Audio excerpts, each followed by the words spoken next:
സദാശിവസമാരംഭാം ശങ്കരാചാര്യമധ്യമാം അസ്മദാചാര്യപര്യന്താം വന്ദേ ഗുരുപരമ്പര.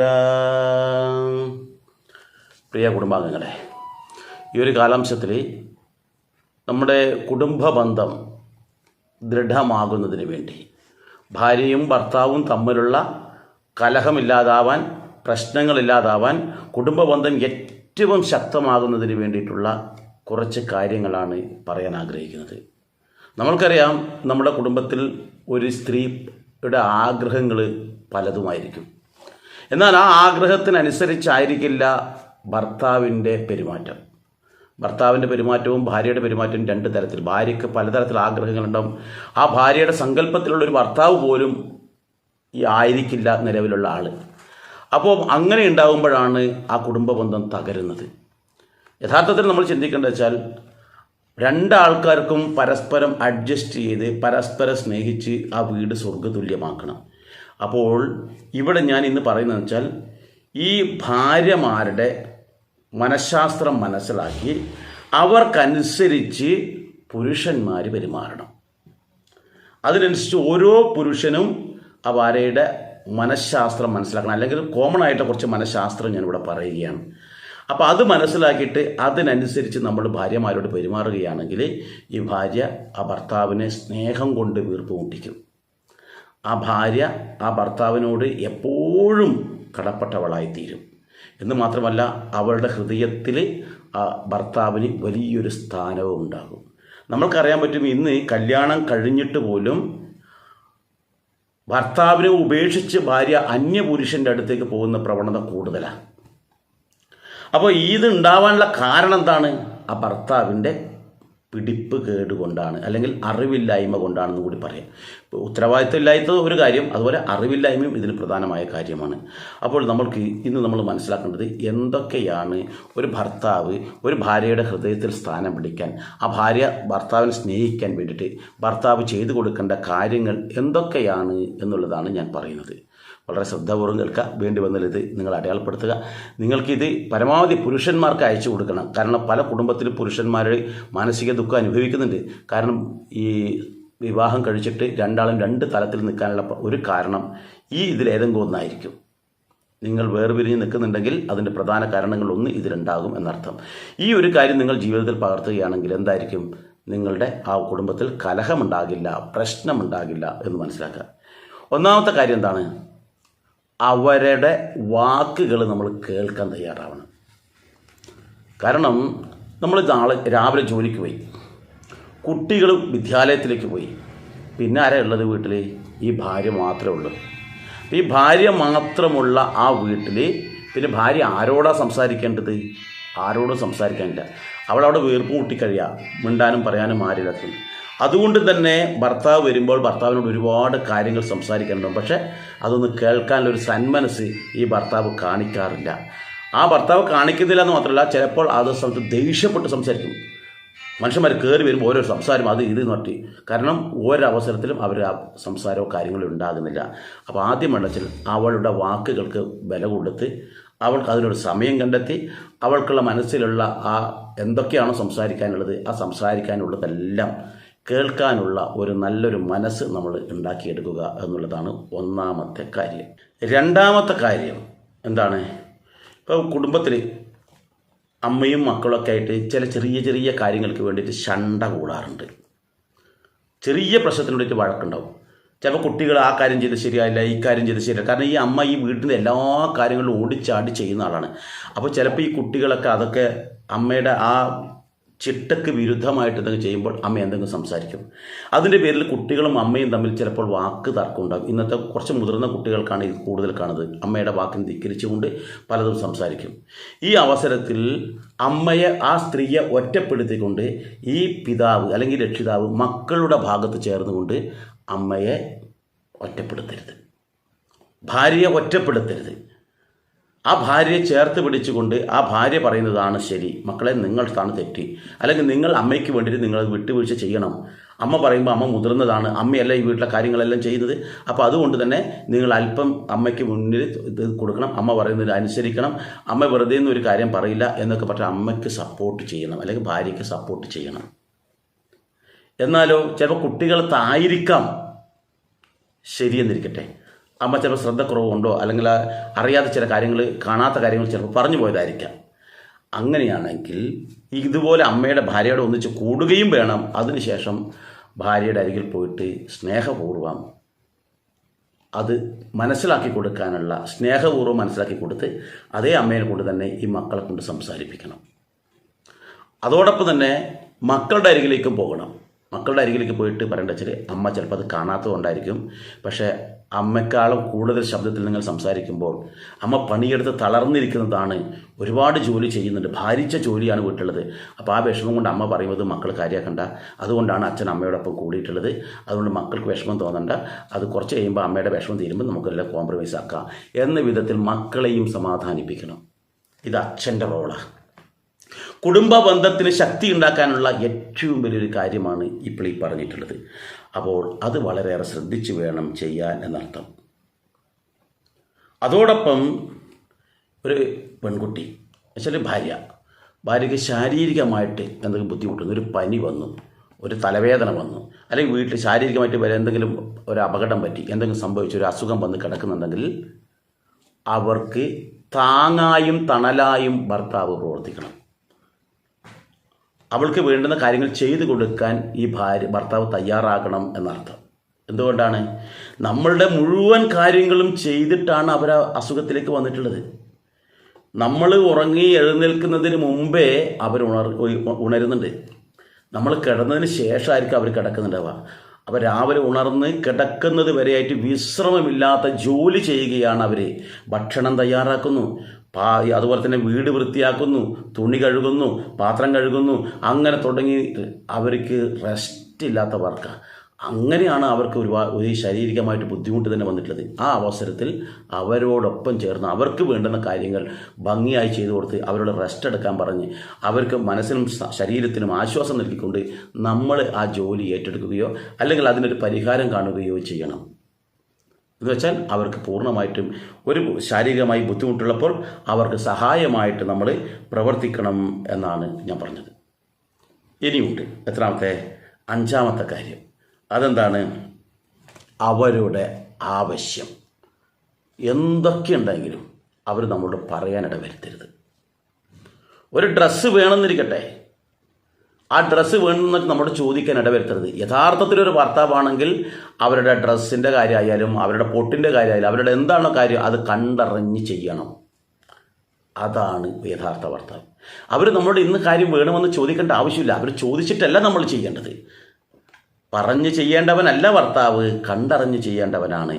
അതിനാണ് അഗ്നിസാക്ഷിയായി കരം പിടിച്ചു കൊണ്ടുവന്നത്. ജീവിതകാലം മുഴുവൻ ഞാൻ നിൻ്റെ കാര്യങ്ങൾ കണ്ടറിഞ്ഞ് എനിക്ക് വേണ്ടുന്ന സംരക്ഷണം നൽകാമെന്ന് മറ്റും കൂട്ടിക്കൊണ്ടുവരികയാണ്. അത് അതേപടി ഭാര്യ നമുക്ക് വേണ്ടുന്ന എല്ലാ കാര്യങ്ങളും കഠിനാധ്വാനം ചെയ്യുമ്പോൾ ആ ഭാര്യയ്ക്ക് വേണ്ടി നമ്മൾ ഇത്തരം ഒരു കാര്യം നമ്മൾ ചെയ്യേണ്ടതാണ്.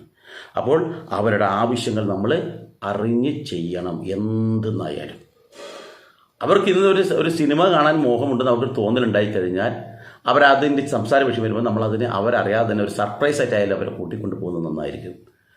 അതുപോലെ അവരുടെ ഇഷ്ടപ്പെട്ട ഭക്ഷണമാവട്ടെ, ഇഷ്ടപ്പെട്ട വസ്ത്രമാവട്ടെ, നമ്മൾക്ക് അത് അവർ പറയാതെ തന്നെ അവിടെ കൊണ്ടു കൊടുക്കുന്നത് ഉത്തമമാണ് എന്നാണ് ഞാൻ പറഞ്ഞു വന്നിട്ടുള്ളത്.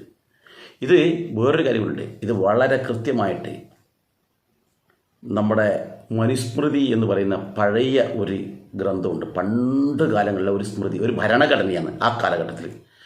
അന്നത്തെ എല്ലാ വിഭാഗം ആൾക്കാർക്കും വേണ്ടിയിട്ടുള്ളതാണത്. അല്ലാതെ ഹിന്ദുവിൻ്റെ ഭരണഘടനയല്ല, കേട്ടല്ലോ, ഹിന്ദുവിൻ്റെ പുസ്തകവും അല്ലത്.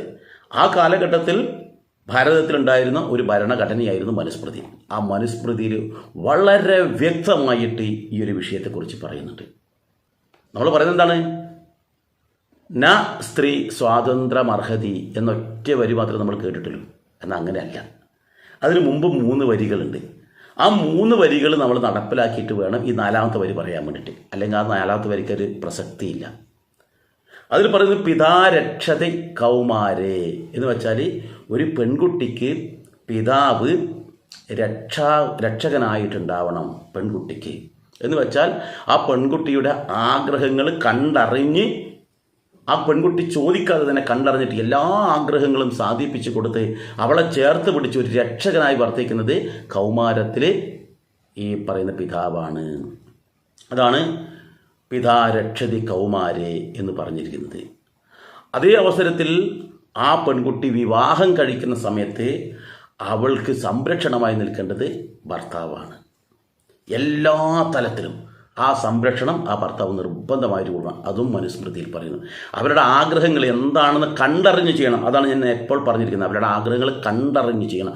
പറഞ്ഞിട്ടറിയാലല്ലോ വേണ്ടത്. അവർക്ക് എന്താണ് വിഷമം, എന്താണ് സന്തോഷം, അത് കണ്ടറിഞ്ഞിട്ട് അവർ ഇങ്ങോട്ട് ആവശ്യപ്പെടാതെ ആ എല്ലാ കാര്യങ്ങളും യഥാവിധി കൃത്യമായി ചെയ്യുന്നവനാണ് യഥാർത്ഥത്തിൽ ഭർത്താവ്. അപ്പോൾ ആ ആദ്യം അച്ഛൻ്റെ സംരക്ഷണയിലാകുമ്പോൾ പിന്നീട് ഈ സ്ത്രീ ആരുടെ സംരക്ഷണയിൽ വരുന്നത്? ഭർത്താവിൻ്റെ സംരക്ഷണയിലാണ്. അതിനുശേഷം ഒരു വരിയും കൂടി അതിൽ പറയുന്നത് എന്താണെന്നറിയോ?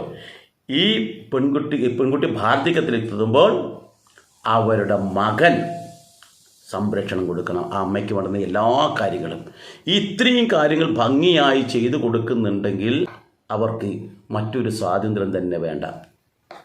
എല്ലാ കാര്യങ്ങളും അവർക്ക് കിട്ടുന്ന പൂർണ്ണമായിട്ട് എന്താണോ ചെയ്യാൻ ആഗ്രഹിക്കുന്നത് അത് നടപ്പിലാകുന്നുണ്ടെങ്കിൽ പിന്നെ അവർക്ക് വേറെ എന്തെങ്കിലും സ്വാതന്ത്ര്യത്തിൻ്റെ ആവശ്യം എന്നാ? അതിന് ഒരു സ്വാതന്ത്ര്യത്തിൻ്റെ ആവശ്യമില്ല. എല്ലാ കാര്യങ്ങളും ഭംഗിയായിട്ട് ഭർത്താവായാലും അച്ഛനായാലും മകനായാലും ആ സ്ത്രീക്ക് വേണ്ടുന്ന പരിഗണന കൊടുത്ത് അവർക്ക് വേണ്ടുന്ന എല്ലാ കാര്യങ്ങളും കൃത്യമായി ശ്രദ്ധിച്ച് ചെയ്യുന്നുണ്ടെങ്കിൽ അവർക്ക് വേറെ ഒന്നിലും അവർ സ്വാതന്ത്ര്യം നേടിയിട്ട് വിടി അവർ പോകില്ല. ഒരു ഭർത്താവിൽ നിങ്ങൾക്ക് വേണ്ടുന്ന സ്വാതന്ത്ര്യവും അല്ലെങ്കിൽ പരിഗണനയോ ലഭിക്കാതിരിക്കുമ്പോഴാണ് അവർ അന്യപുരുഷൻ്റെ അരികിലേക്ക് പോകുന്നത്. അതിന് കാരണം ആരാണ്? ഭർത്താവാണ്. അപ്പോൾ ഭർത്താവ് അവർക്ക് വേണ്ടുന്ന പരിഗണന കൊടുത്ത് അവർ പറയാതെ തന്നെ നമ്മൾ അറിഞ്ഞു ചെയ്യണം എന്നാണ് ഇവിടെ പറയുന്നത്. ഏറ്റവും പ്രധാനമായ കാര്യം, വിവാഹം കഴിക്കുമ്പോൾ അതിലൊരു സന്തതി ഉണ്ടാകും. ഈ സന്തതി ഉണ്ടാവണമെന്നുണ്ടെങ്കിൽ എന്താണ് കാരണം? ആ സ്ത്രീ ആർത്തവമുള്ളവളായിരിക്കണം. കൃത്യമായ ആർത്തവമുള്ളവൾക്ക് മാത്രമേ സന്താനങ്ങൾ ഉണ്ടാവുകയുള്ളൂ. അപ്പോൾ നമ്മളുടെ കുട്ടിക്ക് ജന്മം നൽകുന്ന ആ പെൺകുട്ടി ഒരു ആർത്തവ സമയത്താണെങ്കിൽ അവൾക്ക് പൂർണ്ണമായിട്ടും റെസ്റ്റ് കൊടുക്കാനോ അല്ലെങ്കിൽ അവൾക്ക് വേണ്ടുന്ന ആ വേദനയുള്ള സമയത്തായാലും തലവേദന വരും, വയറുവേദന വരും, മറ്റു പല ബുദ്ധിമുട്ടുകൾ ഉണ്ടാകുമ്പോഴും അവൾക്ക് വേണ്ടുന്ന റെസ്റ്റ് കൊടുത്ത്, അവൾക്ക് വേണ്ടുന്ന പിന്തുണ കൊടുത്ത്, അവൾക്ക് വേണ്ടുന്ന സമാധാനം കൊടുത്ത്, അവളെ ആശ്വസിപ്പിച്ച് അവളുടെ അരികിൽ ഉണ്ടാവാൻ വേണ്ടി ശ്രമിക്കണം. പരമാവധി ആ അവസരത്തിൽ അവർക്ക് വേണ്ടുന്ന പരമാവധി കാര്യങ്ങൾ ഒരു ഭർത്താവ് ചെയ്തു കൊടുക്കുകയാണെങ്കിൽ അവർക്ക് വളരെയേറെ സ്നേഹവും വളരെയേറെ സന്തോഷവും ആ ഭർത്താവിനെ ജീവനേക്കാൾ ഉപരി അവർ സ്നേഹിക്കാൻ തയ്യാറാകും. കാരണം എന്താ? എനിക്ക് ബുദ്ധിമുട്ടാണെന്ന് കാണുമ്പോൾ എനിക്ക് താങ്ങായിട്ട് എൻ്റെ ഭർത്താവ് എപ്പോഴും എൻ്റെ അടുത്ത് ഉണ്ടാവുന്നില്ല ഒരു സംരക്ഷണ ബോധം അവർക്കുണ്ടാവും. ഒരു ഭർത്താവിൽ നിന്നും അവർക്ക് ഏറ്റവും കൂടുതൽ വേണ്ടത് സംരക്ഷണമാണ്. വീട്ടിൽ നിന്നും നമ്മളൊരു ജോലി ചെയ്യുന്നിരിക്കട്ടെ, വീട്ടിൽ നിന്ന് ജോലി ചെയ്യുന്ന സമയത്ത് ആ ജോലിയിൽ അവരെ സഹായിക്കാൻ നമ്മൾ തയ്യാറാകണം. ഭക്ഷണം കഴിച്ച പാത്രങ്ങൾ അത് അവരെന്നെ കഴുകുന്നു, ചോറ് വെക്കുന്നത് അവരാണ്, കറികൾ വെക്കുന്നത് അവരാണ്, അതിൻ്റെ ഇതൊക്കെ അരിഞ്ഞിടുന്നതൊക്കെ അവരാണ്. ആ അവസരത്തിൽ നമ്മളാൽ കഴിയുന്ന കാര്യങ്ങൾ അരിഞ്ഞിടാനാണെങ്കിൽ, അത് പാത്രം കഴുകാനാണെങ്കിൽ, അങ്ങനെ വീട് തുടക്കാനാണെങ്കിൽ, അങ്ങനെ അത് നമ്മൾ അവർക്ക് സഹായമായി ചെയ്യുകയാണെങ്കിലോ അവർക്ക് എത്ര കണ്ട് സ്നേഹം നമ്മളോടുണ്ടാകും. അപ്പോൾ ഇതൊക്കെ ആരുണ്ടാക്കേണ്ടതാണ്? നമ്മൾ ചോദിച്ചു വാങ്ങേണ്ടതല്ല. അവരുടെ സ്നേഹം നമ്മൾ അവരോടുള്ള പെരുമാറ്റത്തിൽ, അവരോടുള്ള ജീവിത രീതിയിൽ അവർക്ക് നമ്മളോട് തോന്നേണ്ടതാണ്. അപ്പോൾ ആ വിധത്തിൽ നമ്മൾ മനസ്സിലാക്കിയിട്ട് ആ വിധത്തിൽ നമ്മൾ പ്രവർത്തിക്കണം. അവർക്ക് വേണ്ടുന്ന അവരുടെ ജോലിയിൽ അവരെ സഹായിച്ചും കൊണ്ട് നമ്മൾ അവർക്ക് വേണ്ടുന്ന പരിഗണന കൊടുത്തുകൊണ്ട് അവരോടൊപ്പം നിൽക്കണം എന്നർത്ഥം. അതുപോലെ തന്നെ ഭാര്യയുടെ വിഷമങ്ങൾ മനസ്സിലാക്കിയിട്ട് അവരെ ആശ്വസിപ്പിക്കാൻ തയ്യാറാകണം. ചിലപ്പോൾ അവരുടെ കുടുംബത്തിൽ നിന്നായിരിക്കാം, സമൂഹത്തിൽ നിന്നായിരിക്കാം, അയൽവാസികളിൽ നിന്നായിരിക്കാം, മക്കൾക്ക് നിന്നാവാം. പലതരത്തിലുള്ള മാനസികമായ പ്രയാസങ്ങൾ വരുമ്പോൾ അവരെ ചേർത്ത് പിടിച്ച് ആശ്വസിപ്പിച്ച്, സാരില്ല, ഇതിനേക്കാളും വലിയ പ്രശ്നങ്ങളൊക്കെ നമുക്ക് ഉണ്ടായിട്ടില്ലേ, അതൊക്കെ നമ്മൾ തരണം ചെയ്തിട്ടില്ല, അതുകൊണ്ട് ഇതും പ്രശ്നമൊന്നുമില്ല, ടെൻഷൻ അടിക്കുന്ന വേണ്ട, നമുക്ക് അതിനൊക്കെ പരിഹാരം കാണാം. അതല്ലെങ്കിൽ തന്നെ ഇതിനേക്കാളും ഇനി എന്തെല്ലാം പ്രശ്നങ്ങൾ നമുക്ക് വരാനുണ്ട്, ഇപ്പോഴേ നമ്മൾ തളർന്നു പോയി കഴിഞ്ഞാൽ പിന്നെ ഇതിനേക്കാളും വലിയ പ്രശ്നം വരുമ്പോൾ നമുക്ക് താങ്ങാൻ പറ്റില്ലല്ലോ, അതുകൊണ്ടൊക്കെ അതിനൊക്കെ താങ്ങാനുള്ള കരുത്ത് നമ്മൾ ഉണ്ടാക്കണം. ഞാൻ നിൻ്റെയോടൊപ്പം ഇല്ലേ, പിന്നെ നീ എന്തിനാ ഭയക്കുന്നത്? നിൻ്റെ ഭർത്താവായിട്ട് ഞാൻ ഉണ്ടാവുമ്പോൾ നിനക്ക് ഒരു തരത്തിലുള്ള വിഷമം ഉണ്ടാവില്ല, എനിക്കെന്തെങ്കിലും പറ്റിയാലും നിനക്കെന്തെങ്കിലും പറ്റുമല്ലോ എന്നൊക്കെ പറഞ്ഞ് അവളെ ആ മാനസികമായ പ്രയാസത്തിൽ നിന്നും ഉയർത്തിക്കൊണ്ടുവരണം. അത് അയൽവാസികളായിട്ടോ മറ്റുള്ള സാരല്ല, അത് അയൽവാസികളെ അവരവരുടേതായ വഴിക്ക് നോക്കട്ടെ, നമ്മളതിനൊന്ന് കൈ കടത്താൻ നിൽക്കണ്ട. നീ നല്ല മോളായിട്ട് ഇവിടെ നിന്നോ, നിനക്ക് എന്തെങ്കിലും വിഷമമുണ്ടെങ്കിൽ നമ്മൾക്കത് പരിഹരിക്കാം. അങ്ങനെ പലരും നമ്മളോട് പലതും പറയും, അതിനൊന്നും നമ്മൾ ശ്രദ്ധ ചെലുത്തണ്ട. ആ കാര്യത്തിൽ നമ്മൾ ശ്രദ്ധ കൊടുത്തിട്ട് നമ്മുടെ മാനസികാവസ്ഥയെ നമ്മളെന്തിനാണ് തകർക്കുന്നത് എന്നൊക്കെ പറഞ്ഞിട്ട് അവർക്ക് ഒരു ധൈര്യം കൊടുക്കുക, മാത്രമല്ല അവർക്കൊരു ആത്മവിശ്വാസം കൊടുക്കുക. ഇതിനൊക്കെ നമുക്ക് തരണം ചെയ്യണം. എന്നിട്ട് ഇതിലൊക്കെ പോയി കഴിഞ്ഞാൽ നമ്മുടെ ജീവിതത്തിലെ ലക്ഷ്യത്തിലേക്ക് എത്താൻ താമസിക്കുക. അപ്പോൾ അതിലേക്കും നമ്മുടെ ശ്രദ്ധ കൊടുക്കേണ്ട, നമ്മൾക്ക് ജീവിതത്തിൽ എങ്ങനെ വിജയമുണ്ടാക്കാൻ പറ്റും എന്നതിലേക്കാണ് നമ്മൾ ശ്രദ്ധിക്കേണ്ടത് എന്ന വിധത്തിൽ അവരെ പറഞ്ഞ് മനസ്സിലാക്കുകയാണ് നമ്മൾ വേണ്ടത്. അതോടൊപ്പം 10ാമത്തെ കാര്യം വെച്ചാൽ ഈ ഭാര്യയ്ക്ക് കൂടുതൽ പരിഗണന കൊടുക്കണം. നമ്മുടെ അച്ഛനുണ്ട്, നമ്മുടെ അമ്മയുണ്ട്, നമ്മുടെ മക്കളുണ്ട്, സഹോദരങ്ങളുണ്ട്, എന്നാലും ഭാര്യയ്ക്ക് പ്രത്യേക പരിഗണന കൊടുക്കണം. അതെന്തിനാ ഭാര്യയ്ക്ക് പ്രത്യേക പരിഗണന നമ്മൾ ചോദിക്കില്ലേ? എന്തെന്നാൽ ഈ ഭാര്യ മറ്റൊരു വീട്ടിലുള്ളൊരു പെൺകുട്ടിയായിരുന്നു. ആ പെൺകുട്ടി നമ്മളെ വിശ്വസിച്ചിട്ടാണ്, നമ്മൾ ഒരാളെ വിശ്വസിച്ചിട്ടാണ് നമ്മുടെ കുടുംബത്തിലേക്ക് കടന്നു വന്നിട്ടുള്ളത്. അപ്പോൾ ആ വിശ്വാസം നമ്മൾ കാത്തു സൂക്ഷിക്കണ്ടേ?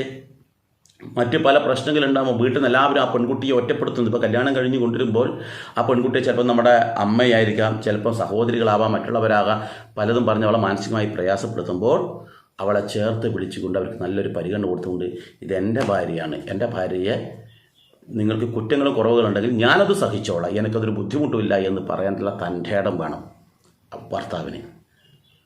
അതോടൊപ്പം അവർക്കുണ്ടാകുന്ന ഏതെങ്കിലും പ്രയാസം ഉണ്ടെങ്കിൽ അവരോടൊപ്പം അവരെ ഒന്നിച്ച് നിന്നിട്ട് അവരെ നമ്മൾ ചേർത്ത് പിടിക്കുകയും, അതുപോലെ ഇവർക്കാണ് എന്തെങ്കിലും തരത്തിലുള്ള ന്യൂനതകളെങ്കിൽ അത് ചേർത്ത് പിടിച്ചതിന് ശേഷം രാത്രി നമ്മൾ ബെഡ്റൂമിൽ വെച്ചിട്ട് സാവധാനത്തിൽ അവരത് പറഞ്ഞ് നല്ല രീതിയിൽ പറഞ്ഞ് ബോധ്യപ്പെടുത്തി അവരെ ആ മോശമായ എന്തെങ്കിലും അവസ്ഥയുണ്ടെങ്കിൽ അത് മാറ്റിയിട്ട്, അത് അമ്മ ഇങ്ങനെ പറയുന്നില്ല, അമ്മയുടെ പ്രായം നോക്കണം നീ, അതുപോലെ നീ അമ്മയെ അങ്ങനെ വിളിക്കാൻ പാടില്ലായിരുന്നു, സാരില്ല ഏതായാലും പറഞ്ഞു പോയി, ഇനിയെങ്കിലും നമ്മളെ ശ്രദ്ധിച്ചാൽ മതി, അതുകൊണ്ട് നീ വിഷമിക്കൊന്നും വേണ്ട, കാരണം നിനക്ക് എന്തായാലും ഒരു തെറ്റുപറ്റി, എല്ലാവർക്കും തെറ്റുപറ്റും, പക്ഷെ നമ്മൾ മറ്റുള്ളവരെ വിഷമിക്കരുത്, നമ്മളും വിഷമിക്കാൻ ഇടവരുത്, നീ ഒരിക്കലും വിഷമിക്കേണ്ട, അതുപോലെ തന്നെ അവരെയും നീ ഒരു കാരണവശാലും വിഷമിപ്പിക്കരുത്, നീ കാരണം ഈ കുടുംബത്തിൽ ഒരു വിഷമം ഉണ്ടാവരുത് എന്ന് നീ ചിന്തിച്ചാൽ തന്നെ പ്രശ്നങ്ങൾ പകുതി തീരും എന്നൊക്കെ പറഞ്ഞ് അവർക്കൊരു ധൈര്യം കൊടുത്ത് അവരെ ചേർത്ത് പിടിക്കുകയാണ് വേണ്ടത് എന്നർത്ഥം. ഇനി നമ്മൾ പറയാന്ന് വെച്ചാൽ നമ്മുടെ കുടുംബത്തിൽ ഒരു 60% പുരുഷന്മാരും ചെയ്യുന്നൊരു കാര്യമാണ്, കുടിക്കാൻ വെള്ളം കൊണ്ടുവരും, ആ തുണി ഇസ്തിരി ഇടും, അല്ലെങ്കിൽ ഷൂ പോളിഷ് ചെയ്യൂ, അല്ലെങ്കിൽ നീ ആ കാര്യം ചെയ്യൂ, ഈ കാര്യം ചെയ്യൂ, കൽപ്പിക്കുക. ഭാര്യയോട് കൽപ്പിക്കാൻ പാടില്ല ഒരിക്കലും. ഒരു ഗ്ലാസ് വെള്ളം കിട്ടിയാൽ നന്നായിരുന്നു, അല്ലെങ്കിൽ ഒരു ഗ്ലാസ് വെള്ളം തരുമോ ചോദിക്കാം, ഒരു ഗ്ലാസ് വെള്ളം കൊണ്ട് താ, അത് ആജ്ഞയായി. ആജ്ഞാപിക്കാൻ അവർ നമ്മുടെ ജോലിക്കാരിയല്ല, അവർ നമ്മുടെ പകുതി ഭാഗ സഹധർമ്മിണിയാണ്. അപ്പോൾ നമ്മുടെ ധർമ്മങ്ങളിൽ പകുതി ഭാഗം അവരെ ബാധിക്കുന്നത്, അവർ നമ്മളൊപ്പം നിൽക്കുമ്പോഴേ അത് പൂർണ്ണതയിലെത്തരും. അപ്പോൾ ആ സഹധർമ്മിണിയോട് ആജ്ഞാപിക്കല്ല വേണ്ടത്, നമ്മളെല്ലാം തന്നെ ഒരു അമ്മയോട് മക്കളെങ്ങനെ പറയാം, ആജ്ഞാപിക്കോ ഇല്ല, ആവശ്യപ്പെടാം. അതുപോലെ നമ്മുടെ ആവശ്യങ്ങൾ അവരോട് പറയാം, വിശക്കുന്നുണ്ട്, ഭക്ഷണം കിട്ടിയാൽ നന്നായിരുന്നു, നീ ചോറെടുത്ത് വെക്കും, അത് ആജ്ഞയായി. അങ്ങനെ കൽപ്പിക്കുന്നത് യഥാർത്ഥത്തിൽ നല്ലൊരു ശീലമല്ല. കാരണം അവരൊരിക്കലും നമ്മൾക്ക് താഴെയല്ല, അവരൊരിക്കലും നമ്മുടെ താഴെ നിൽക്കേണ്ടവളും അല്ല, അവരാണ് നമ്മുടെ കുടുംബത്തിനെ മുന്നോട്ട് നയിക്കുന്നത്. അപ്പോൾ അവർക്ക് നമ്മളൊരു സ്ഥാനം കൊടുത്താലേ അത് നമ്മുടെ മക്കളും അവർക്ക് ആ സ്ഥാനം കൊടുക്കും. നമ്മൾ സ്ഥാനം കൊടുത്തില്ലെങ്കിൽ, ഉദാഹരണം പറഞ്ഞുതരാം, ഒരു കർക്കശക്കാരനായ ഒരു ഭർത്താവുണ്ട്. ഭർത്താവ് ഇത്തരത്തിൽ ആജ്ഞാപിക്കും, ഭാര്യയെ വരച്ച വരയിൽ നിർത്തിക്കും. അങ്ങനെ ഇത് കണ്ടു വളരുന്ന അവരുടെ മകൻ എങ്ങനെയായിരിക്കും? അതേപോലെയായിരിക്കും ഉണ്ടാവുക. അച്ഛനാണ് അവരുടെ ഹീറോ, അതുപോലെ ആ മകനും വളരും. അപ്പോൾ ഒരു തലമുറയെ പോലും വഴിതെറ്റിക്കുക ചെയ്യുന്നത്. അതുപോലെ ഒരു പെൺകുട്ടിയാണ് തൊട്ടതിന് പിടിച്ചതിനൊക്കെ വാശി പിടിക്കുന്ന ഒരു ഭാര്യയാണെങ്കിൽ അതേപോലെ ആയിരിക്കും മകളും വാശി പിടിക്കുക. കാരണം എൻ്റെ അച്ഛനടുത്ത് എൻ്റെ അമ്മ ഇങ്ങനെ വാശി പിടിച്ചിട്ടാണ് കാര്യങ്ങൾ നേടിയത് എന്നുള്ള ചിന്ത. അപ്പോൾ അതുകൊണ്ട് തന്നെ ഈ പറയുന്ന ഭർത്താവായ ആൾ ഒരു കാരണവശാൽ കർക്കശ സ്വഭാവത്തോട് ആജ്ഞാപിക്കരുത്. ആജ്ഞാപിക്കുമ്പോഴാണ് അത് ദുരിതമായി തീരുക. അതോടൊപ്പം ഈ ആജ്ഞാപിക്കുന്ന സ്നേഹപൂർവ്വം കാര്യങ്ങൾ പറയാം. മാത്രമല്ല അവർ സ്നേഹം, ഭക്ഷണത്തിൻ്റെ കാര്യം തിരിക്കട്ടെ, അവർ ഭക്ഷണം പാകം ചെയ്തു. ഭക്ഷണം പാകം ചെയ്യുമ്പോൾ നമ്മൾ ചിലപ്പോൾ ആ ഭക്ഷണം കഴിക്കുമ്പോൾ എന്താണ് ഇത്തരത്തിൽ ഉപ്പ് വാരിയിട്ടിരിക്കുന്നത്, ഈ ചോറ് വെന്തിട്ടില്ല, എനിക്ക് വേണ്ടാന്ന് എടുത്ത് എറിയുന്നൊരു ആൾക്കാരുണ്ടാവും. അപ്പോൾ അവരോട് സ്നേഹപൂർവ്വം പറയാം, കറി നല്ല രുചിയുണ്ട്, പക്ഷേ അല്പം ഉപ്പ് കുറഞ്ഞിട്ടുണ്ട്, അതുകൂടി ഇട്ട് കഴിഞ്ഞാൽ സൂപ്പർ എന്ന് പറയുമ്പോൾ അവരുടെ ആ അപാകത അവർക്കത് മനസ്സിലാകാതെ അവരെ പ്രശംസിക്കുന്നതാണെന്നൊരു തോന്നൽ അവർക്കുണ്ടാവും. ഭക്ഷണമായാലും ചോറായാലും നല്ല അരിയാണ്, നല്ല ഇതായിട്ടുണ്ട്, നല്ല ഇതാണ്, പക്ഷേ അല്പം കൂടി വേവ് കുറഞ്ഞു വരും, അല്ലെങ്കിൽ അല്പം കൂടിപ്പോയി. അത് സ്നേഹപൂർവ്വം നമ്മൾ പറയാം. അവരുടെ ഏത് ന്യൂനതകളും അല്ലെങ്കിൽ നമ്മുടെ ഏത് ആവശ്യങ്ങളും നമ്മൾ സ്നേഹപൂർവ്വം ആവശ്യപ്പെടുന്നതാണ് ഉത്തമം. അതും കുടുംബത്തിൽ ശ്രേഷ്ഠമായ അന്തരീക്ഷം ഉണ്ടാക്കും എന്ന് നോക്കുക. നമ്മളിതെല്ലാം ചെയ്തെന്തിനാ? നമ്മുടെ കുടുംബത്തിൽ ശ്രേഷ്ഠമായ ഒരു അന്തരീക്ഷം ഉണ്ടാക്കാൻ വേണ്ടിയാണ് എന്നർത്ഥം. അതോടൊപ്പം നമ്മൾ പറയുന്ന വേറൊരു കാര്യമുണ്ട്. ഭാര്യയോട് പറയും, നമ്മൾ വീട്ടിലേക്ക് വന്ന ഉടനെ തന്നെ രാവിലെ എന്തെങ്കിലും പറഞ്ഞ് ഏൽപ്പിച്ചിട്ടുണ്ടാവും ഭാര്യയോട്, അത് ചെയ്യണമെന്നോ ഇത് ചെയ്യണമെന്നൊക്കെ പറഞ്ഞു. പക്ഷേ അവർ എന്തെങ്കിലും കാരണവശാലും മറന്നു പോയിട്ടുണ്ടാവും. ഈ അവസരത്തിലായിരിക്കും നമ്മൾ പറയുന്നത്, എനിക്കെന്തെന്നത് ചെയ്യാനെന്താ, എനിക്ക് ഇവിടുന്ന് മലമറിക്കാനുള്ള പണിയുണ്ടാ, രാവിലെ മുതൽ ഞങ്ങൾ വെളിയിൽ പോയിട്ട് അധ്വാനിച്ച് ഇവിടെ കൊണ്ടുവരുന്നത് എനിക്ക് തിന്നല്ലേ വേണ്ടത്, എനിക്ക് ഇവിടുന്ന് മലമറിക്കാനുള്ള പണിയുണ്ടോ എന്നൊക്കെ നമ്മൾ ചോദിക്കുന്നു. ചില ആൾക്കാർ ഇവിടെ ചിന്തിക്കേണ്ട ഒരു കാര്യം എന്താ അറിയുമോ? മലമറിക്കൽ വലിയ പണിയല്ല, ഒരു വീട്ടുപണി എന്ന് പറഞ്ഞാൽ വലിയ പണിയാണ്. അതറിയണം നമ്മൾ. സൂര്യനെ ഉദിക്കുന്നതിന് മുമ്പേ അവരെ എഴുന്നേറ്റ് വീട് വൃത്തിയാക്കി പാത്രം കഴുകി അടുപ്പത്ത് പാകം ചെയ്യുന്നു. എന്താണ്? വീട്ടിലുള്ള പ്രാതലിൻ്റെ ഭക്ഷണം. അവർ ഭക്ഷണം കഴിച്ചിട്ടുണ്ടോ എന്ന് ഭർത്താക്കന്മാർ ചോദിക്കുന്നില്ല. ആ ഭക്ഷണം നമ്മൾക്ക് തന്നു, പുരുഷന്മാർ കഴിച്ചു, കുട്ടികൾ കഴിച്ചു. അവരെപ്പോഴാണ് കഴിക്കുന്നത്? നിങ്ങളെക്കാളും മുന്നേ അവർ ഭക്ഷണം കഴിക്കുന്നുണ്ടോ? ഇല്ല. അപ്പോൾ ആ ഇത് വളരെ സീരിയസ് ആയിട്ട് നമ്മളെടുത്ത് നമ്മൾ ആദ്യം അവർക്ക് ഭക്ഷണം കൊടുക്കണം. ഒരു കുടുംബത്തിൽ ആദ്യം ഭക്ഷണം കൊടുക്കേണ്ടത് ആ വീട്ടിലെ സ്ത്രീകൾക്കാണ്. എന്നിട്ട് വേണം കുട്ടികൾക്ക്. ഏറ്റവും അവസാനം പുരുഷൻ കഴിക്കാൻ പാടുന്നത്. ഇതിപ്പോൾ നേരെ തിരിച്ചാ. ആദ്യം ഭർത്താവിനാണ് ഇവർ കൊടുക്കുന്നത്. ഭർത്താവിന് കൊടുത്തത് മാത്രമല്ല, അതിനുശേഷം ഭർത്താവിൻ്റെ വസ്ത്രം എടുത്ത് വെക്കുന്നു, അദ്ദേഹത്തിൻ്റെ ഷൂ എടുത്ത് വെക്കുന്നു, അദ്ദേഹത്തിൻ്റെ ബാഗ് എടുത്ത് വെക്കുന്നു, അദ്ദേഹത്തിന് കൊണ്ടുവന്ന ഡ്രസ്സ് ഇസ്തിരിയിട്ട് കൊടുക്കുന്നു. ഇതെല്ലാം ചെയ്ത് അതിനടുത്ത് കുട്ടികളുടേത്. ഭർത്താവ് പോയ ഇടത്തിന് കുട്ടികളുടെ കാര്യം. അത് ചിലപ്പോൾ കുട്ടികളാണ് ആദ്യം മുതലെങ്കിൽ അവരുടെ കാര്യം. അവരുടെ ബാഗ് എടുത്ത് കൊടുക്കണം, അവരുടെ ഷൂ എടുത്ത് കൊടുക്കണം, അവരുടെ ഡ്രസ്സ് എടുത്ത് കൊടുക്കണം. എല്ലാത്തിനും അമ്മയാണ്, അമ്മയെന്ന്. വേറെ സ്ഥലത്ത് ഭാര്യനെ വിളിക്കും. അങ്ങോട്ടും ഇങ്ങോട്ടും എന്ന് പറഞ്ഞിട്ട് ഓടം പോകുമ്പോൾ അങ്ങോട്ടും ഇങ്ങോട്ടും ഓടേണ്ട അവസ്ഥയാണുള്ളത്. ഒരു യന്ത്രത്തിന് പോലും സാധിക്കാത്ത കാര്യമാണ് അവർ ചെയ്യുന്നത്. അത് കഴിഞ്ഞ ശേഷം ഉച്ചഭക്ഷണത്തിൻ്റെ തിരക്ക്. ഉച്ചഭക്ഷണത്തിൻ്റെ കാര്യം ചെയ്യുന്നവർക്ക് ഈ തുണി ഉണ്ടാവും, ഇവരൊക്കെ തുണി ഉണ്ടാവും, അതൊക്കെ കഴുകണം. അത് കഴുകി വൃത്തിയാക്കാൻ നമുക്ക് വീട് വൃത്തിയാക്കാനുണ്ട്, മുറിയൊക്കെ അടിച്ച് തുടച്ച് വൃത്തിയാക്കാനുണ്ട്, മുറ്റമടിച്ച് വൃത്തിയാക്കാനുണ്ട്. എന്തൊക്കെ ജോലികളുണ്ടെന്ന് പറയാം ആ വീട്ടിൽ. അപ്പോൾ ഇതൊന്നും ഇവർ കണ്ടില്ല. എന്തെങ്കിലും ചോദിക്കും, നിങ്ങളെന്താ ജോലി എന്ന് ആരെങ്കിലും ചോദിച്ചാൽ ഭാര്യയ്ക്ക് എന്താ ജോലി? ഭാര്യയ്ക്കൊന്നും ജോലിയില്ല. ഈ ഭർത്താവിന് അവിടെ പോയിട്ട് ഓഫീസിലാണെങ്കിൽ അവിടെ പോയി 5 മണി വരെ അവിടെ എന്തെങ്കിലും എഴുതുമോ, അല്ലെങ്കിൽ 4 വിഷയം പറഞ്ഞ് വൈകുന്നേരം 5 മണിക്ക് 4:45 അവർ എഴുന്നേറ്റ് ഇങ്ങോട്ട് വരും. ഇരുന്നിട്ട് ഒരു സ്ഥലത്ത് ഇരുന്നിട്ട് സാധാരണ ജോലിയാണ്. ഇവർ നേരെ ഈ സ്ത്രീയാണെങ്കിൽ രാവിലെ എടുക്കുന്ന ജോലിക്ക് നേരെ ഒരൊറ്റ സ്ട്രൈറ്റായി നടക്കണമെങ്കിൽ ഒരു 50 കിലോമീറ്ററെങ്കിലും അവർ നടക്കുന്നുണ്ടാവും. ഇതൊന്നും അറിയാതെയാണ് ഇരിക്കുന്നത്. നിനക്കെന്താ ഇവിടെ മലമറിക്കാനുള്ള ജോലിയുണ്ടോ എന്ന്.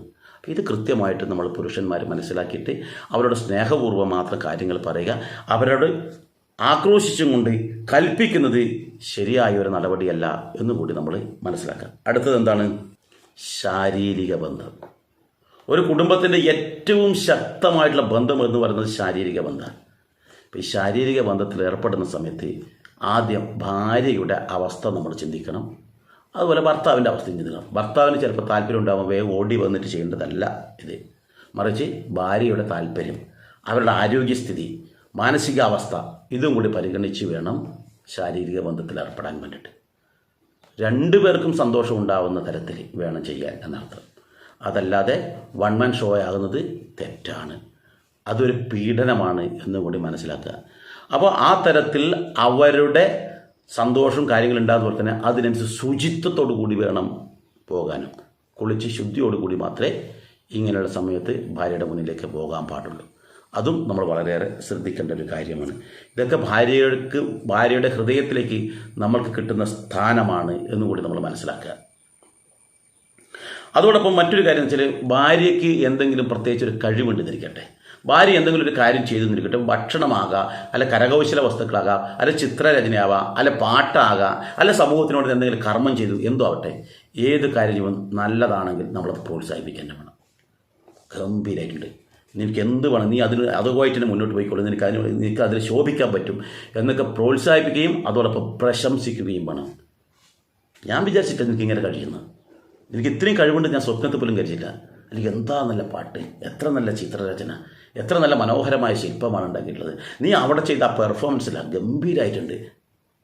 അവരെ പ്രശംസിക്കണം. എപ്പോഴെങ്കിലും പ്രശംസിച്ചിട്ടുണ്ടോ? ഇല്ലെങ്കിൽ ഒന്ന് പ്രശംസിക്കൂ. ചില ഭർത്താക്കന്മാരുണ്ട് ഇതൊക്കെ കണ്ടറിഞ്ഞ് ചെയ്യുന്ന നിരവധി ആൾക്കാരുണ്ട്. അതുപോലെ തന്നെ അവർക്ക് പ്രോത്സാഹനവും നല്ല കാര്യങ്ങൾക്കൊക്കെ ആയിട്ട് അവരെപ്പോഴും ഈ വീടിൻ്റെ 4 ചുമരിൻ്റെ ഉള്ളിൽ ഒതുങ്ങേണ്ടതല്ല. അവരെ പ്രോത്സാഹിപ്പിച്ച് മറ്റുള്ള ഇതിലേക്കും കൊണ്ടുവരാൻ നമുക്ക് കഴിയണം. എല്ലാ കാര്യങ്ങളിലും അവരെയും നമ്മളോടൊപ്പം ചേർത്ത് പിടിക്കണം എന്നർത്ഥം. ഇനിയുള്ളത് 15ാമത്തെ കാര്യം, ഫോണിൽ രഹസ്യ സംഭാഷണം. ഭാര്യയുടെ മുമ്പൊന്നും വിളിക്കില്ല, മറഞ്ഞിരുന്നിട്ട് എവിടെയെങ്കിലും പോയി വിളിക്കും, അല്ലെങ്കിൽ ബാത്റൂമിൽ പോയിട്ടിരുന്നിട്ട് വിളിക്കും. അത് ശരിയല്ല. നമ്മുടെ ഭാര്യ അങ്ങനെ ചെയ്താൽ നമുക്ക് അംഗീകരിക്കാൻ പറ്റുക? പിന്നെ നമ്മളങ്ങനെ ചെയ്യുക. അതുപോലെ തന്നെ അവർ ഇപ്പം ബാത്റൂമിൽ സ്ത്രീ ഫോണും കൊണ്ട് പോയിട്ട് ഇങ്ങനെ കുശിക്കുന്നുണ്ടെങ്കിൽ നമ്മൾ എന്തായിരിക്കും അവസ്ഥ ഉണ്ടാവും നമ്മളൊന്ന് ആലോചിക്കട്ടെ. നമ്മുടെ ഫോണിനൊരു ലോക്ക്, പ്രത്യേകിച്ച് അത് ഭാര്യയ്ക്ക് അറിയുന്ന ലോക്കായിരിക്കണം, അല്ലാത്ത ലോക്ക് ഇടരുത്. കാരണം എൻ്റെ രഹസ്യങ്ങളൊന്നും ഭാര്യ അറിയാൻ പാടില്ല എന്നല്ല, നമ്മുടെ എല്ലാ കാര്യങ്ങളും ഭാര്യ അറിയണം. കാരണം നാളെ നമ്മൾ ഒന്ന് പെട്ടെന്ന് തട്ടിപ്പോയി എന്നിരിക്കട്ടെ, മരിച്ചുപോയി, നമ്മുടെ എല്ലാ കാര്യങ്ങളും ഭാര്യ അറിഞ്ഞിട്ടില്ലെങ്കിൽ അതെല്ലാം അവിടെ നിൽക്കും. നാളെ ആ കാര്യം പറഞ്ഞ് പലരും ചൂഷണം ചെയ്യാൻ വേണ്ടി വരും. അതുകൊണ്ട് ഭാര്യയുടെ മുന്നിൽ രഹസ്യങ്ങളൊന്നും പാടില്ല. അതെല്ലാം ഇതാണ്. അതുപോലെ ഭർത്താവിൻ്റെ രഹസ്യങ്ങൾ ഭാര്യ ഒരിക്കലും പുറത്ത് പറയാനും പാടില്ല. അത് അവരുടെ കുടുംബത്തിൽ മാത്രം ഉണ്ടാവേണ്ടത്. അപ്പോൾ ഫോൺ ലോക്ക് ചെയ്യുന്നുണ്ടെങ്കിൽ ആ ലോക്ക് 2 പേർക്കും അറിയുന്നതായിരിക്കണം. മക്കൾക്ക് അറിഞ്ഞിട്ടില്ലെങ്കിൽ സാരില്ല, ഭാര്യയും ഭർത്താവും കൃത്യമായിട്ടിരണം. അതോടൊപ്പം രഹസ്യമായിട്ടുള്ള ഫോൺ സംഭാഷണം ഒരു കാരണവശാലും ഭാര്യയെ മറച്ചുകൊണ്ടുള്ളൊരു ഫോൺ സംഭാഷണം പാടില്ല. അതുപോലെ തന്നെയാണ് പരസ്ത്രീയുടെ അടുത്തേക്ക് പോക്ക്. പരസ്ത്രീയായിട്ട് ഫോണിൽ സംസാരിക്കുക, പരസ്ത്രീയായിട്ട് ബന്ധപ്പെടുക ചെയ്യാൻ പാടില്ല എന്ന് പറയാൻ കാരണം എന്താ? നമ്മുടെ ഭാര്യയാണ് ഇങ്ങനെ പോയിന്നിരിക്കട്ടെ, ഏതെങ്കിലും ഒരുത്തരോട് സംസാരിച്ചെന്നിരിക്കട്ടെ, അത് നമുക്ക് ഇഷ്ടപ്പെടുന്നില്ല എങ്കിൽ നമ്മളത് ചെയ്യുന്നത് അവർക്ക് ഇഷ്ടപ്പെടുമോ? അവർക്ക് ഇഷ്ടപ്പെടുന്നുണ്ടോ ഇല്ലയോ എന്നല്ല, നമ്മുടെ മനസാക്ഷിയുടെ മുന്നിൽ നമ്മൾ ചെയ്യുന്ന ഏറ്റവും വലിയ തെറ്റല്ലേ. നമ്മൾ ക്ലിയർ അല്ല, എന്നിട്ട് മറ്റുള്ളവരെ കുറ്റം പറയുന്നതിൽ എന്താ അർത്ഥമുള്ളത്?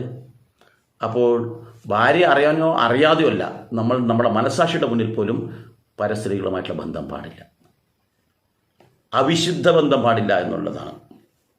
അപ്പോൾ എന്തുണ്ടെങ്കിലും സുതാര്യമായിരിക്കണം. ഭാര്യയെ അറിയാതെ ഒരു ഫ്രണ്ട്ഷിപ്പ് പോലും നമുക്ക് പാടില്ല എന്നുള്ളതാണ് നമ്മൾ ശ്രദ്ധിക്കേണ്ടത്. എല്ലാ ഫ്രണ്ട്സിൻ്റെ മുമ്പിലും ഇതെൻ്റെ ഭാര്യയാണെന്ന് പറഞ്ഞ് അഭിമാനത്തോടെ പരിചയപ്പെടുത്താൻ പോലും നമുക്ക് കഴിയണം. സ്ത്രീകളുടെ ആയാലും പുരുഷന്മാരുടെ ഇടയിലും അത് നമ്മൾക്കും വിലയുണ്ടാക്കി തരും. ഭാര്യയ്ക്കും അത് നമ്മളോട് വലിയൊരു ബഹുമാനം തോന്നുകയും ചെയ്യും. ഭാര്യയെ ചേർത്ത് പിടിച്ചത് എൻ്റെ ഭാര്യയാണെന്ന് അഭിമാനത്തോടെ മറ്റുള്ളവരുടെ മുന്നിൽ പറയുന്ന അവസരത്തിൽ അവരുടെ ഗുണങ്ങൾ മറ്റുള്ളവരുടെ മുന്നിൽ എടുത്തു പറയണം. അവർക്ക് എന്താണ് പ്രത്യേകത, അവരുടെ ഗുണങ്ങൾ, എൻ്റെ ഭാര്യ കാരണമാണ് ഞാൻ ഇന്നിപ്പോൾ ഈ ലെവലിലേക്ക് വന്നത് എന്ന് പറയുമ്പോൾ, മറ്റുള്ളവരുടെ മുന്നിൽ പറയുമ്പോൾ അവൾക്ക് എന്തെന്നില്ലാത്തൊരു അഭിമാനം തോന്നും, നമ്മളോട് വല്ലാത്തൊരു ആരാധന തോന്നും. ആ ആരാധന ഉണ്ടാവണമെങ്കിൽ നമ്മൾ ഇത്തരത്തിൽ തന്നെ പറയും. മറ്റുള്ളവരുടെ മുന്നിൽ നമ്മൾ ഭാര്യയെ ഒരിക്കൽ താഴ്ത്തി കെട്ടരുത്, അവരുടെ മുന്നിൽ ഒരിക്കൽ പരിഹസിക്കരുത്. അത് മറ്റുള്ളവരോട് പറഞ്ഞാൽ മക്കളുടെ മുന്നിൽ തീരെ പരിഹസിക്കരുത്. മക്കളുടെ മുന്നിൽ വെച്ചിട്ടൊക്കെ നമ്മൾ ഭാര്യയെ കുത്തുവാക്ക് പറയുക, അവരെ പരിഹസിക്കുക, പഴയ പുരാണ ചരിത്രങ്ങൾ, ഭാര്യയെ കുറിച്ചുള്ള പഴയ ചരിത്രങ്ങൾ എടുത്ത് വിളിച്ച് പറയുക, അതൊരിക്കലും മക്കളുടെ മുമ്പിൽ ചെയ്യരുത്. അതുപോലെ തന്നെയാണ് മറ്റ് സമൂഹത്തിലുള്ള മറ്റ് വേദികളിലോ മറ്റുള്ള ആൾക്കാരുടെ മുന്നിൽ വെച്ചിട്ടോ ഭാര്യയെ ഒരിക്കലും പരിഹസിക്കരുത്, തരം താഴ്ത്തരുത്, മോശമായി സംസാരിക്കരുത്. അതൊക്കെ നമ്മൾ ശ്രദ്ധിക്കേണ്ടതാണ്. ഓരോ വാക്കിനും ഓരോ പൊൻപണത്തൂക്കം വിലയുണ്ട്. അതുകൊണ്ട് തന്നെ ആ ഓരോ പ്രവൃത്തിയും ഭാര്യ അവരുടെ ഹൃദയത്തിലേക്ക് ചിരപ്രതിഷ്ഠ നടത്താനുള്ളതാണ്. അതുകൊണ്ട് ഭാര്യയുടെ ഈ കാര്യങ്ങളും നമ്മൾ പ്രത്യേകം ശ്രദ്ധിക്കേണ്ടതാണ് എന്നർത്ഥം. ഇനി മറ്റൊരു കാര്യം എന്ന് വെച്ചാൽ, കല്യാണം കഴിഞ്ഞാൽ ഭാര്യ നമ്മുടെ വീട്ടിൽ താമസിക്കുക. നമ്മുടെ വീട്ടിൽ താമസിക്കുന്ന സമയത്ത് അവർക്ക് വലിയൊരു മോഹമുണ്ട്. കാരണം എത്രയോ കാലം ജനിച്ചു വളർന്ന വീട്ടിലേക്ക് ഒന്ന് പോകണമെന്ന്. അവൾ പറയാതെ തന്നെ മാസത്തിലൊരിക്കലെങ്കിലും അവളെ കൂട്ടിയിട്ട് നമ്മൾ കുടുംബസമേതം അല്ലെങ്കിൽ ഭാര്യയും ഭർത്താവായാലും ആ വീട്ടിലേക്ക്, ഭാര്യയുടെ വീട്ടിലേക്ക് പോകുന്നത് വളരെ നല്ല കാര്യമാണ്. അങ്ങനെ പോകുന്നൊരു ശീലം ഉണ്ടാക്കുക. മാസത്തിൽ 1 തവണയെങ്കിലും അവിടെ പോകണമെന്നർത്ഥം. മറ്റൊരു കാര്യം എന്ന് വെച്ചാൽ, അവളുടെ വീട്ടുകാരെക്കുറിച്ച് നമ്മൾ ഒരിക്കലും മോശമായി സംസാരിക്കരുത്. കാക്കക്ക് തൻകുഞ്ഞ് പൊൻകുഞ്ഞെന്ന പോലെ തന്നെ മാതാപിതാക്കളും മക്കൾക്ക് വളരെ പ്രിയപ്പെട്ടതാണ്. അവരുടെ അച്ഛനെക്കുറിച്ചോ അവരുടെ അമ്മയെക്കുറിച്ചോ അവരുടെ സഹോദരന്മാരെക്കുറിച്ചോ മോശങ്ങളോ മറ്റ് വൃത്തികേടുകളോ ഒന്നും തന്നെ നമ്മൾ ഭാര്യയോട് പങ്കുവെക്കരുത്. അത് ഏറ്റവും വലിയൊരു ദോഷമാണ്.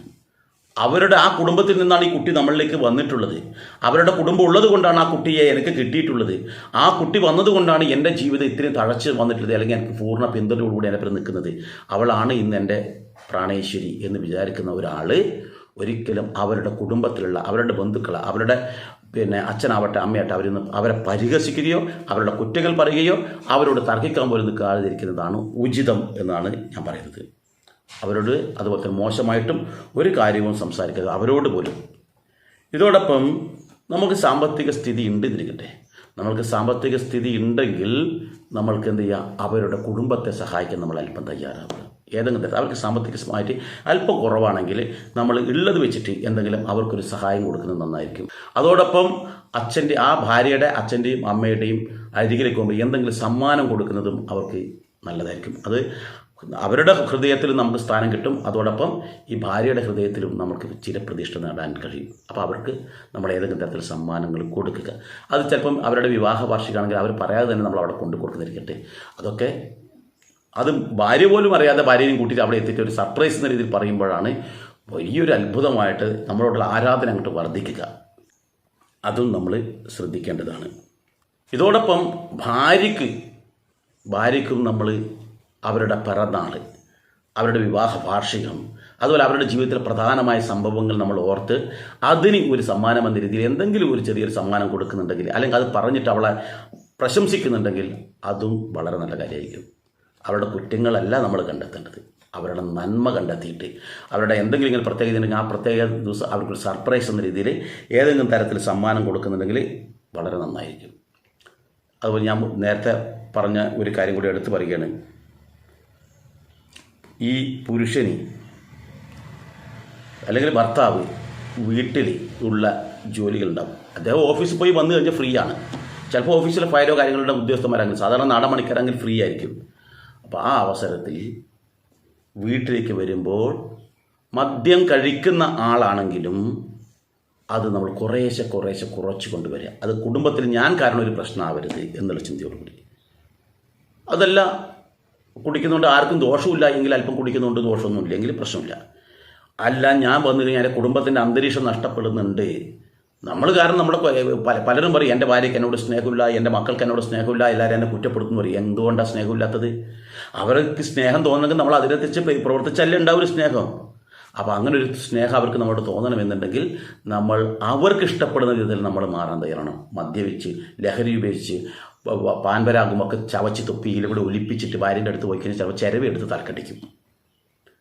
അപ്പോൾ നമ്മൾ കുറച്ച് വൃത്തിയും വെടിപ്പും അതുപോലെ തന്നെ അവർക്ക് ഇഷ്ടപ്പെടുന്ന തരത്തിലേക്ക് നമ്മൾ മാറാൻ കഴിയണം. നമ്മുടെ സ്വഭാവവും നമ്മുടെ ഇതും ഇഷ്ടപ്പെടുന്ന വെച്ച് കഴിഞ്ഞാൽ ഒരു പൂവാലം പോലെ ആവണം എന്നല്ല. ചില ആൾക്കാർ മോഡേൺ ആവണം എന്നുള്ളൊരു ആഗ്രഹമായിരിക്കും. അപ്പോൾ നല്ല പാൻറ്റും ജീൻസിലിട്ടിട്ട് 60 കഴിഞ്ഞ ആൾ നടക്കണം എന്ന് വെച്ച് കഴിഞ്ഞാൽ ചിലപ്പോൾ സാധിക്കില്ല. പക്ഷേ അങ്ങനെ എന്തല്ല പറഞ്ഞാൽ അവൾക്ക് സന്തോഷമാകുന്ന തരത്തിൽ, അവളെ സന്തോഷിപ്പിക്കുന്ന തരത്തിൽ നമ്മൾ വേണം. അവളുടെ പ്രശംസയും മറ്റു കാര്യങ്ങളെല്ലാം പോലെ തന്നെ. അപ്പോൾ ആ തരത്തിൽ അവൾക്ക് ആശ്വാസമാകാവുന്ന തരത്തിൽ നമ്മൾ പ്രവർത്തിക്കുക. മദ്യപിച്ചിട്ടോ ലഹരി ഉപയോഗിച്ചിട്ടോ കുടുംബത്തിൽ പോയി കഴിഞ്ഞാൽ കുടുംബാന്തരീക്ഷം നഷ്ടപ്പെടും. അപ്പോൾ ആ കുടുംബത്തിൽ സന്തോഷമുണ്ടാകുന്ന ഒരു അന്തരീക്ഷം നമ്മൾ ഉണ്ടാക്കണം എന്നർത്ഥം. അതാണ് ഞാൻ ഇവിടെ പറഞ്ഞിരിക്കുന്നത്. അതോടൊപ്പം തന്നെ എപ്പോഴും നമ്മൾ ചിന്തിക്കേണ്ടത് അവരുടെ സംരക്ഷണം എല്ലാ തരത്തിലും. ഞാൻ നേരത്തെ പറഞ്ഞത് രോഗം വരുമ്പോഴല്ല, വെളിയിലേക്ക് നമ്മൾ പോകുമ്പോൾ പോലും അവൾക്ക് നമ്മളൊരു സംരക്ഷകനാണെന്നൊരു തോന്നലുണ്ടാവണം. അത് വാക്കുകൊണ്ടായിരിക്കണം, പ്രവൃത്തി കൊണ്ടായിരിക്കണം. അവളെ മറ്റുള്ളവർ ആരെങ്കിലും ഒന്നും മോശമായിട്ട് പറയുന്നുണ്ടെങ്കിൽ അവൾക്ക് പിന്തുണ കൊടുത്ത് അവളപ്പുറം നിന്ന് കൊണ്ടുവേണം നമ്മൾ സംസാരിക്കാൻ വേണ്ടിയിട്ട്. അവളുടെ സുഹൃത്തുക്കളിനെ ചിലപ്പോൾ തമാശ രൂപത്തിൽ ഇവൾക്കിട്ട് എന്തെങ്കിലും പറയുന്ന സമയത്ത് നമ്മൾ അവൾക്ക് പിന്തുണ കൊടുത്തുകൊണ്ട്, നമ്മൾക്ക് എപ്പോഴും നമ്മളൊന്നിച്ചുള്ളത് ഭാര്യയാണ്. അപ്പോൾ എല്ലാ തരത്തിലും ശാരീരികവും മാനസികവുമായ തരത്തിൽ എല്ലാ അവസരത്തിലും മക്കളിൽ നിന്നാവട്ടെ സമൂഹത്തിൽ നിന്നാവട്ടെ മറ്റേത് തരത്തിൽ നിന്നാവട്ടെ അവൾക്ക് സംരക്ഷണം നൽകണം. ഇനി ഏതെങ്കിലും തരത്തിലൊരു തെറ്റ് അവൾ ചെയ്തതാണെങ്കിൽ പോലും അത് നമുക്ക് പുറത്തുകൊണ്ട് സാരില്ല, ഒരബദ്ധം എല്ലാവർക്കും പറ്റുന്നതാണ്, അത് ഇനിയെങ്കിലും നമ്മളെ ആവർത്തിക്കാതിരിക്കുക എന്ന് പറഞ്ഞുകൊണ്ട് അവളെ ചേർത്ത് പിടിക്കാൻ പറ്റണം. അങ്ങനെ തെറ്റ് പറ്റിയിട്ടുണ്ടെങ്കിൽ അവളെ തിരുത്തും. നമ്മൾ ചേർത്ത് പിടിക്കുമ്പോഴാണ് അങ്ങനെ വരിക എന്നർത്ഥം. അതുപോലെ തന്നെ ഭർത്താവിനുണ്ടാകുന്ന സംശയരോഗം വളരെ പ്രധാനമാണ്.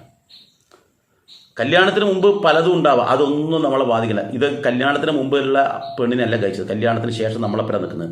നമ്മളപ്പുറം വന്നതിന് ശേഷം എങ്ങനെയാണെന്ന് നോക്കേണ്ടത്. അപ്പോൾ നമ്മളത് ചിന്തിക്കുന്നത്, നമ്മൾ എല്ലാ സ്ത്രീകളോടും വർത്തമാനം പറയും, എല്ലാ ആൾക്കാരോടും വർത്തമാനം പറയുന്നുണ്ടെങ്കിൽ നമ്മുടെ ഭാര്യ എന്ത് വർത്തമാനം പറഞ്ഞാൽ എന്താ തെറ്റെന്താണ്? ഭാര്യയ്ക്കും ആ സ്വാതന്ത്ര്യമില്ലേ? അവർക്കൊരു പുരുഷനോട് സംസാരിച്ചുകൂടെ? അവർക്കൊരാളോട് ഫോണിലൂടെ സംസാരിച്ചു. നീ എന്തിനാ ഫോണിലൂടെ സംസാരിച്ച്? നിനക്ക് ഫോണിൽ സംസാരിക്കാൻ പാടില്ല, അവിടെ നോക്കാൻ പാടില്ല, ഇവിടെ നോക്കാൻ പാടില്ല, ഇതിനുള്ളിൽ തന്നെ നിൽക്കണം, നീ ആണുങ്ങളോട് സംസാരിക്കാൻ പാടില്ല, നീ ഇതൊക്കെ പറയുന്നത് ഏറ്റവും വലിയൊരു രോഗമാണ്. നമ്മൾ ഇതെല്ലാം ചെയ്യുന്നുണ്ടോ? നമ്മൾ സ്ത്രീകളോട് സംസാരിക്കുന്നുണ്ടോ? നമ്മൾ സ്ത്രീകളോട് ഒന്നിച്ച് യാത്ര ചെയ്യുന്നുണ്ടോ? ഇതൊക്കെ ചെയ്യുന്നുണ്ടെങ്കിൽ അവർക്കും അത് ചെയ്യുക, ഒരു തെറ്റില്ല. നമ്മളൊരു പരസ്ത്രീയുടെ അടുത്തേക്ക് പോകുന്നുണ്ടെങ്കിൽ നമ്മുടെ ഭാര്യ പോയാൽ കുറ്റം പറയാൻ നമുക്ക് പറ്റുമോ? നമ്മൾ പോകുന്നുണ്ട്, ഒരു പരസ്ത്രീയെ തേടി പോകുന്നുണ്ടെങ്കിൽ നമ്മുടെ ഭാര്യ ഒരു പരപുരുഷൻ്റെ അടുത്ത് പോയിട്ടുണ്ടെങ്കിൽ നമുക്ക് എങ്ങനെ കുറ്റം പറയാൻ പറ്റുക? അപ്പോൾ ആദ്യം എന്ത് വേണം? നമ്മൾ ക്ലിയർ ആവണം.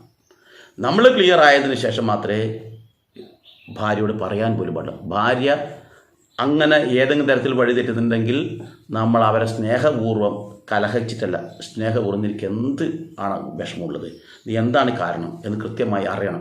കൃത്യമായിട്ട് കുടുംബം കലക്കുന്ന പല മന്ദരന്മാരുണ്ട്, അവരുടെ വാക്ക് കേട്ടിട്ടല്ല, അത് കൃത്യമായി എവിഡൻസ് അടക്കം നമ്മളുടെ മുന്നിൽ വന്നിട്ടുണ്ടെങ്കിൽ അവളെ സ്നേഹപൂർവ്വം നമ്മൾ സ്നേഹം കൊണ്ട് അവൾ ആ വഴിയിൽ നിന്ന് പിന്തിരിപ്പിച്ച് നമ്മുടെ വഴിയിലേക്ക് കൊണ്ടുവരാനാണ് വേണ്ടത്. സ്നേഹപൂർവ്വം അവൾക്ക് കൊടുക്കുന്ന പരിഗണന കൃത്യമായി കിട്ടാത്തത് കൊണ്ടാണ് അവൾ വേറെ സ്ഥലത്തേക്ക് പോകുന്നത്. ഇവിടെ നമുക്ക് ഭക്ഷണമില്ല, നമ്മുടെ വീട്ടിൽ ഭക്ഷണമില്ലെങ്കിൽ നമ്മൾ ഹോട്ടലിൽ പോയിട്ട് കഴിക്കും. അതുപോലെ നമ്മളുടെ ഭാര്യയ്ക്ക് നമ്മൾ കൊടുക്കുന്ന പരിഗണന കൃത്യമായി കൊടുത്തില്ല എങ്കിൽ ചിലപ്പോൾ അവർ വഴിതെറ്റിപ്പോകും. അത് നമ്മുടെ തെറ്റാണ്. അതിന് അവളെ കുറ്റം പറഞ്ഞിട്ട് കാര്യമില്ല. അതാണ് നമ്മൾ ചിന്തിക്കേണ്ടത്. അവിടെയാണ് നമ്മൾ ചിന്തിക്കേണ്ടത്. അവസാനം മുഴുവൻ കുറ്റങ്ങൾ മുഴുവൻ ഭർത്താവ് ഭാര്യയ്ക്ക് കൊടുക്കും. കാരണം ഇവൻ നേരാവണ്ണം തിരിഞ്ഞു നോക്കില്ല, നേരാവണ്ണം ഭക്ഷണം കൊടുക്കില്ല, നേരാവണ്ണം വസ്ത്രം കൊടുക്കില്ല, നേരാവണ്ണം പരിഗണിക്കില്ല. എന്തിനേറെ എപ്പോഴും അടിയും പിടിയും ബഹളവും കുഴപ്പവും ഒക്കെയാണ്. ആ കാരാഗൃഹത്തിൽ നിന്ന് രക്ഷപ്പെട്ടാൽ മതി എന്ന് വിചാരിച്ച് ആരെങ്കിലും ഒരാൾ നല്ല സ്നേഹപൂർവ്വം 2-3 വാക്ക് പറയുമ്പോൾ ചിലപ്പം ആ വാക്കിൽ മയങ്ങി അവൾ അങ്ങോട്ട് പോയെങ്കിൽ അവളെ കുറ്റം പറയാൻ പറ്റില്ല. അതിന് അവസ്ഥ ഉണ്ടാക്കി കൊടുത്തത് നമ്മളാണ്. അങ്ങനൊരവസ്ഥ നമ്മൾ ഉണ്ടാക്കാതിരിക്കുക, അതാണ് ഏറ്റവും പ്രധാനമായിട്ടുള്ളത്. പ്രധാനമായി നമ്മൾ ചിന്തിക്കുന്ന വെച്ചാൽ ഒരു പുരുഷന് ആകർഷണം എന്ന് പറയുന്നത് സ്ത്രീയുടെ സൗന്ദര്യമാണ്. അല്ലെങ്കിൽ കണ്ണുകൊണ്ട് കണ്ടിട്ടാണ് അതിൽ ആകർഷണം തോന്നിട്ട് പോയി വീഴുക ചെയ്യുക പുരുഷന്മാർ. അപ്പോൾ ആകർഷണമുള്ളത് കണ്ടു കഴിഞ്ഞാൽ അത് നോക്കും. സുന്ദരികളായ പെൺകുട്ടികളെല്ലാം കണ്ടു കഴിഞ്ഞാൽ ആരാണെന്ന് അറിയാനുള്ള ആകാംക്ഷയോട് നോക്കും. അപ്പോൾ അത് കണ്ണുകൊണ്ടാണ് അവരത് പ്രകടമാക്കുന്നതെങ്കിൽ സ്ത്രീകൾ ചെന്ന് ചാടുന്നത് ചെവിയിലൂടെയാണ്, കേട്ടുകൊണ്ടാണ്, കേൾവിയിലൂടെയാണ് അവർ ഒരാളിലേക്ക് അടുക്കുന്നത്. എന്ന് വെച്ചാൽ പല സ്ത്രീകളും ഫോൺ സംഭാഷണം ഉണ്ടാകും.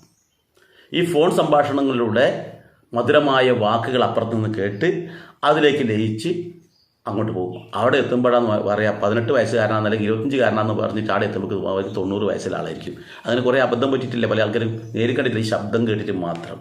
അപ്പോൾ ഇവിടെ പറയുന്നത് വെച്ചാൽ ഭാര്യയോട് സ്നേഹപൂർവ്വം അല്പം സല്ലപിക്കാൻ നമ്മൾ സമയം കണ്ടെത്തണം. അത് അവർക്കും സന്തോഷമാണ്, നമുക്കും സന്തോഷം. അവർ രണ്ടാളുടെയും സമയം സാഹചര്യം നോക്കി അല്പസല്ലാപങ്ങളും സന്തോഷങ്ങളൊക്കെ നമ്മൾ പങ്കുവെക്കണം എന്നർത്ഥം. അതോടൊപ്പം ഭാര്യയോട് പൂർണ്ണമായിട്ടും വിശ്വാസം പുലർത്താനും നമുക്ക് സാധിക്കണം. ഇതൊക്കെ എന്തിനാ?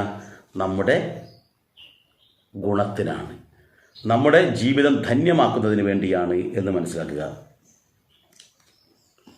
ലാസ്റ്റ് സ്ത്രീകൾ എന്തെങ്കിലും ഒരു കുറ്റം ചെയ്തെന്നിരിക്കട്ടെ, ആ കുറ്റത്തിനെ വലുതാക്കി കാണിച്ചിട്ട് പെരുപ്പിച്ച് കാണിച്ച് അതിന് പേര് ഒരിക്കലും ഒരു കുഴപ്പമുണ്ടാവുകയും ചെയ്യരുത്. എത്ര വലിയ തെറ്റുകളായാലും അവിടെ നമുക്ക് ക്ഷമിക്കാൻ കഴിയണം. ഇനി പിണങ്ങി നിൽക്കുകയാണെന്നിരിക്കട്ടെ, പിണങ്ങി നിൽക്കുകയാണെങ്കിൽ നമ്മൾ അവരെ സൗഹാർദ്ദപൂർവ്വം സമീപിച്ച് നമ്മൾ ദേഷ്യമൊക്കെ അടങ്ങിക്കഴിഞ്ഞാൽ സൗഹാർദ്ദപൂർവ്വം ചെയ്യേണ്ടതൊക്കെ തെറ്റിപ്പറ്റിപ്പോയി, നമ്മളത്താണ് തെറ്റെങ്കിൽ നമ്മൾ ക്ഷമ പറയുന്ന ഒരു മടിയും കാണിക്കേണ്ടതില്ല. തെറ്റുപറ്റിപ്പോയി ക്ഷമിക്കുക, അന്നേരത്തെ ഒരു ക്ഷോഭത്തിന് ചെയ്തു പോയതാണ് എന്ന് പറഞ്ഞ് അവളെ നെഞ്ചോട് ചേർത്ത് പിടിച്ച് ആശ്വസിപ്പിക്കുന്ന അവസരത്തിൽ അവൾക്കും അത് വലിയൊരു ആശ്വാസവും. ആ പിണക്കം അന്നേരം തീർക്കണം. ഒരു പിണക്കം ഉണ്ടായിക്കഴിഞ്ഞാൽ മാക്സിമം പോയി കഴിഞ്ഞാൽ അത് നിശ്ചിത മണിക്കൂർ, അതിന് പിറ്റേ ഒരു ദിവസത്തേക്ക് കൂടുതലാവാൻ പാടില്ല. എന്തുകൊണ്ട് വെച്ചാൽ അങ്ങനെ ആകുന്ന അവസരത്തിൽ പിന്നെ അകന്ന് പോവുക.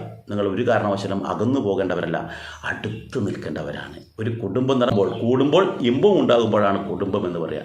അപ്പോൾ നമ്മുടെ കുടുംബത്തിന് നല്ല ഒരു അന്തരീക്ഷം ഉണ്ടാകണമെങ്കിൽ ഒരു പുരുഷൻ വിചാരിച്ചാൽ കഴിയും. അപ്പോൾ ഈ പുരുഷൻ ആ സ്ത്രീക്ക് വേണ്ടുന്ന പരിഗണന കൊടുത്ത്, മക്കൾക്ക് വേണ്ടുന്ന പരിഗണന കൊടുത്ത് പോകുമ്പോൾ ആ കുടുംബജീവിതം സന്തോഷപൂർണ്ണമാകും, സ്വർഗതുല്യമാകും. ഇനി അടുത്ത വീഡിയോ ഞാൻ കൊണ്ടുവരുന്നത് ഇതേപോലെ സ്ത്രീകൾ പുരുഷന്മാർക്ക് വേണ്ടി എന്താണ് ചെയ്യേണ്ടത് എന്നുള്ളതാണ്. പുരുഷന്മാരുടെ ഹൃദയം കീഴടക്കാൻ സ്ത്രീകൾ ചെയ്യേണ്ടുന്ന കുറേ കാര്യങ്ങളാണ്.